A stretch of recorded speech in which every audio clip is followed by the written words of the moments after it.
Welcome gamers, weebs, and nerds alike. We're starting to get to the end of the year, and what an exciting and amazing year in gaming it's been.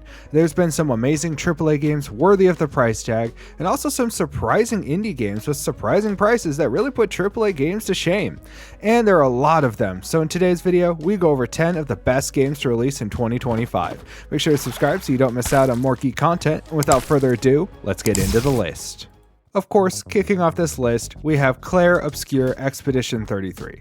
This is definitely almost a consensus pick for Game of the Year, and probably not only one of the best RPGs recently, but some of the best turn-based combat we've seen as well. This pushes the turn-based action scene in a very new and exciting direction with its timing and parry elements. Each character has their own skills and abilities, making them all feel very unique and fun. And if your main party dies, your backup crew can go in and finish the job, so all characters are vital to keep upgrading and managing their loadouts. The voice acting is stellar. The music, and this will be an understatement, is fantastic and jaw-dropping. One of the best OSTs we've had in a while. And the art style is just downright gorgeous to look at. The characters, the enemies, the action spells, the environments, this just gushes style. And the fact that this is the studio's first game ever is mind-blowing. The dark, surreal story where the Paintress's circle of death as everyone over the age she writes dies, and the first time we see this hits like a truck. Probably one of the most insane things about this is it's only $50 and on Game Pass, so there's very little reason not to play it. Next up, we have Ghosts of Yotei. Now you can 100% make the argument on whether this is better or worse than Tsushima, but you can't argue this is one of the best games this year. This combat is so fluid and exciting, especially with all of the different weapons you can use, which makes fighting different enemies feel more diverse and fun when you're having to switch from the katagana to the kurashigama to the odachi, and even having a rifle and kunai knives. The world is expansive and gorgeous to look at, the bounty quests are interesting and provide a good enough challenge, and good god did they really have to put actual Miyamoto Musashi in here, because the fights against Takizo are almost too ridiculously hard. Like, give us a fighting chance, please! The one downside this game has is its story, which is pretty run-of-the-mill revenge quest, and the side characters, while initially cool, don't really feel fleshed out or interesting. But all around, this is still an amazing game, and definitely one that's worth picking up at some point, especially with Black Friday deals right around the corner. Next up, we have Hollow Knight Silksong. Finally, after 8 years, practically zero updates, and many game showcases with zero news and many a clown makeup, we finally got the sequel to Hollow Knight, and it did not disappoint in the slightest. The art design is still phenomenal and has some of the best designs of the year by far. It still manages to stay close to what made the first game so great, while also reshaping, refining, and improving practically every aspect to make this one of the best Metroidvanias out there. The bosses are challenging, like ridiculously challenging at points, but ultimately fair. The layouts of the different areas are unique and lush, encouraging exploration, and the NPCs are so fun and adorable with songs that'll get stuck in your head for weeks on end. There really isn't a whole lot this game doesn't do well, and it is extremely impressive that Team Cherry was able to capture lightning in a bottle for a second time, and for only $20. Next up, we have Digimon Story Time Stranger. This has been such a welcome surprise, especially at a time where Pokemon is in dire need of competition, and this puts belt to metaphorical behind and completely not only reinvigorates the Digimon franchise, provides some actual good, strong competition. The story in this is actually really good, and with deep and enriching lore that is both welcoming to the newcomers, while also having enough there for longtime fans. There are over 400 different Digimon to collect. They make grinding actually fun and worth it by having the scan feature, where the more you battle, the higher the scan rate. And once it hits 100%, you can summon that Digimon, and the closer to 200%, the stronger its base stats will be. The game looks great, the animations are great, I always love the ability to speed up combat, which is also ever present. All around, this is a phenomenal game and definitely a great entry point into the franchise, and it really looks like Digimon is going for an all-around rebrand, with its anime counterpart also looking great and being a good entry point as well. Next, we got First Berserker Kazan, another game that has slid under the radar of a lot of people. This is arguably one of the better Souls-likes to come out, and it looks visually stunning. With its cel-shaded art style, the fun creative boss and enemy designs, and the all-around strong fluid combat, developer Neopol really came out of the gate swinging.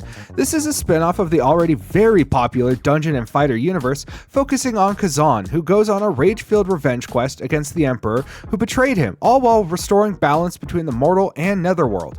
There's 3 weapon types with an axe, short sword and heavy sword, and a spear, which offers enough variety without adding too much for the player to have to learn, as the combat focuses heavily on the parrying and blocking, akin to Sekiro in some senses. The NPCs are fleshed out enough to seem interesting and make the player care about the story, and the music is overall pretty solid. All around, if you want a good Souls-like, this is definitely one to play.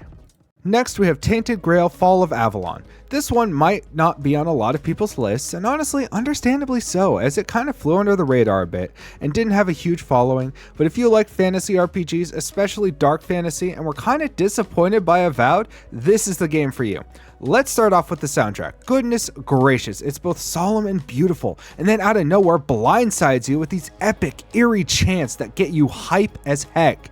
It plays really well and has a very wide variety of spells, abilities, and weapons. I mean, come on, there's a literal spell where you can turn people to cheese. The story is solid as you're going around trying to find and collect the fragments of King Arthur's soul to restore him to confront the weirdness, a plague that has completely consumed Avalon. The characters are interesting, and there's plenty to do. This is an amazing game and definitely worth picking up, as like other games on this list, is less than $50. Now on the complete opposite side of the spectrum, we have Kingdom Come Deliverance 2. This had to be on here as it bar none is one of the most immersive RPGs to come out not only this decade, but potentially in the 21st century. It's that impressive. This takes what the first game did well and improves upon it in a multitude of different ways. All the side activities like blacksmithing, tailoring, apothecary duties, thieving, and more were all more streamlined and go a bit more into depth. You could literally just spend hours and hours blacksmithing or making potions before you even realize it. The story is relatively solid and lets you get out and start exploring surprisingly quickly. And of course, the main draw are the lush landscapes and the town's villages, which are recreated almost perfectly to their real world counterparts. It's actually insanely impressive. Well, this game is definitely not for everyone. If you enjoy in-depth immersive RPGs, this is probably one of the best to ever do it, especially this year. Now to bounce back to the other side, we have Elder Scrolls IV Oblivion Remastered. This was probably one of the biggest surprises of the year. Very few, if anyone, had a remaster of Oblivion on their bingo cards, and this really seriously blurs the line of a remake and a remaster. The graphics are significantly updated and look stunning. There's so many moments you just gotta stop and take in the scenery as it's that beautiful. They fixed the level up system so you aren't required to min-max and have points to spend. There's new dialogue and voiceovers. Combat has been improved with new animations and effects. It really takes advantage of the Unreal Engine 5, and you can tell the studio that made it really wanted to keep the essence of what made Oblivion so unique and interesting, while also improving on it in practically every single way. The game also released for only $40 and was on Game Pass. It still holds a lot of the nostalgic feel of the old Oblivion 2, with a lot of the old funny, awkward voice lines. The story is still good, and all around a fantastic game with what some people would call the best of the Elder Scrolls franchise.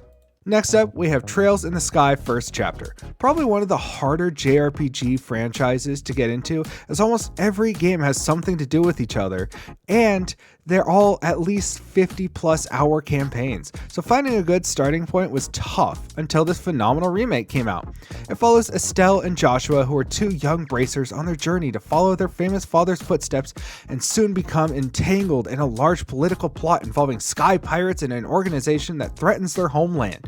The combat offers a mixture between turn-based and real-time action combat, letting you deal with enemies in either way.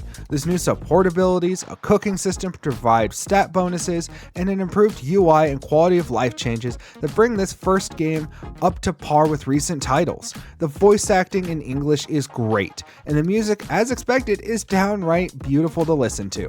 If you've been waiting for a good chance to hop in on this long-time popular JRPG franchise, this game makes the perfect entry point. And to round out this list, we have Chronos: The New Dawn. While not necessarily a surprise, this definitely did live up to expectations. Chronos was the brand new title and IP from the developers behind Layers of Fear, The Observer, and most recently, the critically and fan acclaimed Silent Hill 2 remake, which was amazing.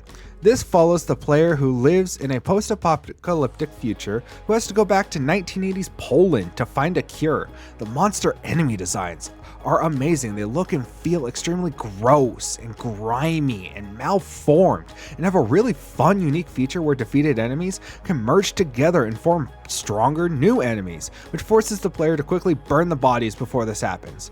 You can also use something called a harvester to collect essences that increase your power, but the more essence you have, the more psychological effects you can have, like hallucinations. The mix of a great atmosphere, interesting, well-written world building, and fun, engaging designs easily make this a strong survival horror game and one to not look past when talking about the best games of this year. And that wraps up our list for some of the best games to release in 2025. Of course, this is just our list, and we left off a lot of great and amazing games, so let us know in the comments what your favorite game of the year is. Check out our Twitch and TikTok for more geeky goodness. Leave a like and share if you enjoyed the video. Until the next video, keep on geeking on.